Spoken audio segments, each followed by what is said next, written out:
Hello, welcome back to Pakatang Season. I'm your host, King Pakatang, and today we're going to talk about Sunday's Eatery. If you know what I'm talking about, that's Trick's Daddy Restaurant in Miami. Yeah, working over there throughout the COVID-19 pandemic.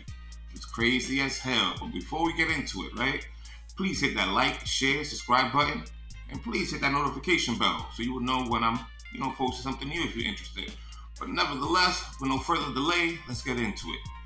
So this is back in March of 2020 throughout the pandemic. Sunday's Eatery is already known as a crazy restaurant as far as like it's always aligned. That being Trick's Daddy Restaurant and all that. He's all up in the, in the radio station. He's all up in TV with that love and hip hop. He's everywhere. So people always want to go, all the tourists go there. Everybody from the hood or urban location, or not necessarily got to be from the hood, but for the most part, yeah. They will go over there and, try the food. And people over there wouldn't mind waiting up to 3-4 hours to get a freaking plate of food from this place.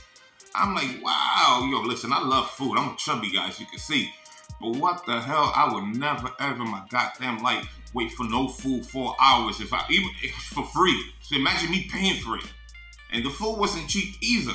And to be honest, I should eat from there, right? And how can I put it? It's not all that. I'm not saying it's bad, but it's not all that. At that time when I was working there, I was dating this doctor from Memphis, Tennessee. And, this chick used to take a lot of pride in her food and a lot of pride from Southern cooking because she being from Memphis and all that. So anyway, she said the food wasn't all that. The only thing she really enjoyed from there was the cornbread, and she said she could make it better. It was basically a jiffy cornbread. That's about it. But the food to me wasn't all that. But she didn't like it at all. I mean, would I buy it? Yeah. Would I wait 4 hours for the food? No. Would I spend $20 for a plate of food there again? Probably not. But anyway, that's it's good to try it out. I'm not gonna play Trick Daddy because Trick Daddy's actually a good person. While he was there, he would treat me nice. He'd be there every morning in the restaurant. I think he would be preparing stuff or bringing stuff in. I've never seen him cook personally, but I've definitely seen him in the kitchen area. You know what I'm saying? He was there every freaking morning. So yeah, he's cool. So I don't want to disrespect it. But now on the other hand, they had this manager named Sherrod. And Sherrod, they call him Mr. Finger Licking because from what I understand, he's the general manager at Finger Licking. He's the one who got it popping. He's the one who got it going on there. He's some, let me tell you a little bit about Sherrod. Sherrod's like a flamboyant gay dude. Always throwing a tantrum like a toddler. But he was cool at some time, but, he would just flip out of nowhere. Can't tell when he's going to flip. Like, he'd be happy one moment, and just a nanosecond later, he would just change. And I guess that's, his attitude. But it's hard to manage him doing that. Me being a professional, I'm the kind of person that if you're going to tell me something, talk to me, don't throw a tantrum. And he always talk like this, he had big ass veneers in his mouth that they did a poor job placing it. He looked like freaking Donkey from Shrek. He looked just like Donkey from Shrek. He was dark skinned like Akon.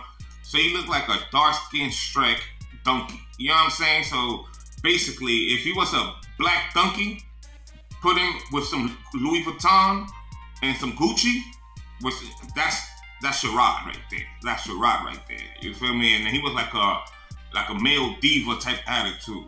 The dude put me onto that contract. He told me that Sherrod was known to be a fighter back in the day. He was like, yo, man, just because that dude give a couple of BJs and stuff like that, don't think he won't throw down. I'm like, shoot, how you know this, huh? But anyway, the dude, he was kind of weird. But, enough about Sherrod. Let's talk about Trick Daddy. He's the main dude anyway. Trick Daddy was pretty cool in my opinion. He was a professional. He would show up every morning. I see him every morning there. I don't know if he was cooking or not. I see him in the back.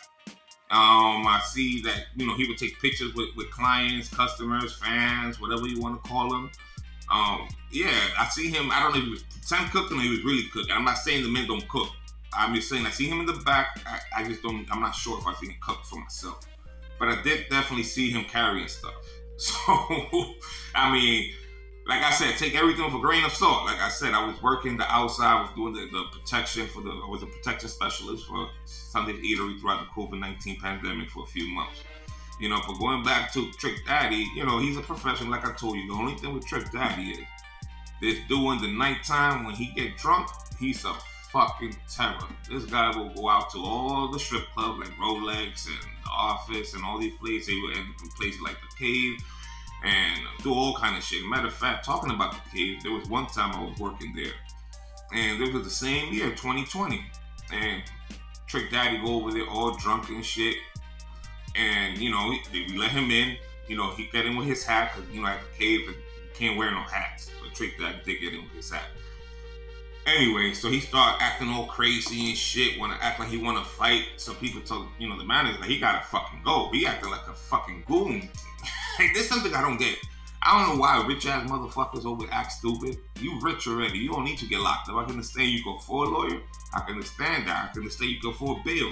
Probably got them on speed dial, but it's still stupid. Motherfucker. But anyway, he started acting stupid. Now here comes fucking Big Tony. Big Tony now is a fucking legendary bouncer. This dude, mind you, I'm legendary. They call me the Punisher for me.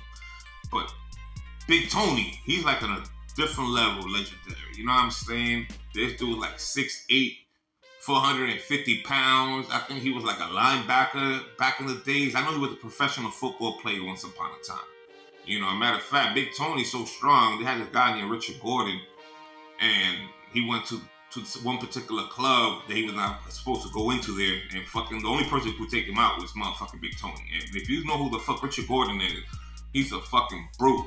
This dude is a beast, you know what I'm saying? But that's a different story. But going back to that night with Trick Daddy, motherfucking Trick Daddy getting kicked the fuck out for acting stupid. Big Tony go over there, tell Trick Daddy to calm the fuck down. Trick Daddy starts, what the fuck you talking to? I'm Trick fucking Daddy, blah, blah, blah. Big Tony's legendary. Big Tony, you already know who the fuck Trick Daddy is. Big Tony don't give a fuck about Trick Daddy. He dealt with him multiple times. So as soon as he's talking that shit, Big Tony grab him by his fucking collar. Now, mind you, Trick Daddy got his own bodyguard with him, but his bodyguard is afraid to touch Big Tony. Ain't nobody trying to touch that big motherfucker. I'm talking about, he look like a mountain of a fucking man.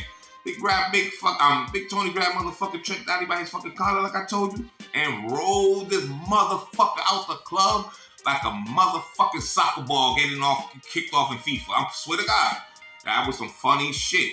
The fucking crazy thing about it, I bet Trick Daddy ain't go to his show in the next morning talking about that shit. And I promise he ain't go to Love and Hip Hop talking about that shit. But shit like this be happening every fucking night, and y'all don't know about it. You know what I'm saying? Y'all only hear about stories that they let you hear. But this is a true story. But nevertheless, I'm not saying Trick Daddy's a pussy. I'm not saying he's soft. I'm just saying what happened that night. He was acting up and he got handled. You feel me? And respect to Trick Daddy. I don't got no beef with you. Salute to you. Shara, I got no beef with you either. Salute to you too. You feel me? And Sunday Eatery, salute. You feel me? If you have any questions, people, any suggestions or anything, you want to continue hearing about any of these stories, talking about Trick Daddy, what's going on with that over there, or Sunday Eatery, another story about that, anything, let me know. Just put it in the comment section. I will definitely write back, and I will definitely make a video for you. And do me a favor, hit that like, share, subscribe button. Also, hit that notification bell. And once again, this is King Pakatan, and this is my show, Pakatan Season, reporting live from anywhere you want me to be at. You heard? Pakatan over and out.